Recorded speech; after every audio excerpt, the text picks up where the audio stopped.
से गिरने लगे तो क्या कोई इसे संभालने की कोशिश करता है? यहीं से आरबीआई की एंट्री होती है। आरबीआई का काम किसी एक तय कीमत को बचाना नहीं है, उसका काम घबराहट और अत्यधिक उतार चढ़ाव को रोकना है। सबसे पहला तरीका डॉलर इंटरवेंशन। भारत के पास विदेशी मुद्रा भंडार यानी कि फॉरेक्स रिजर्व होता है।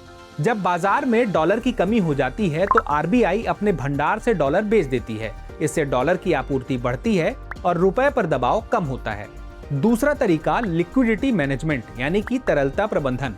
यदि बाजार में बहुत ज्यादा रुपए घूम रहे हों तो डॉलर खरीदने का दबाव बढ़ सकता है।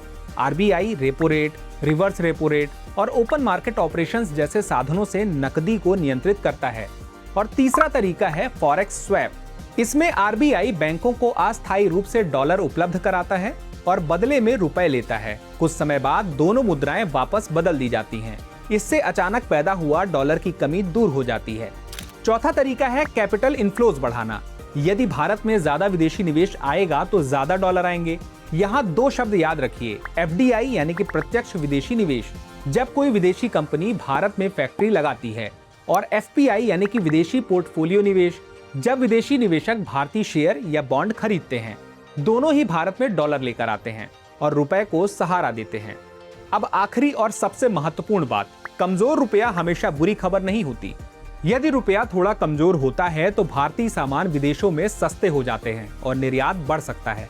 लेकिन यदि गिरावट बहुत तेज हो जाए तो महंगाई बढ़ती है, आयात महंगे होते हैं और निवेशकों का भरोसा कमजोर पड़ सकता है।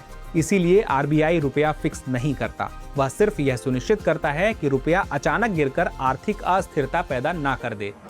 तो अगली बार जब आप सुने कि रुपया गिर गया तो यह मत समझिए कि आपके हाथ का 10 रुपए अब 9 रुपए का हो गया। असल में यह दुनिया के मुद्रा बाजार में डॉलर और रुपए की ताकत का मुकाबला है और इस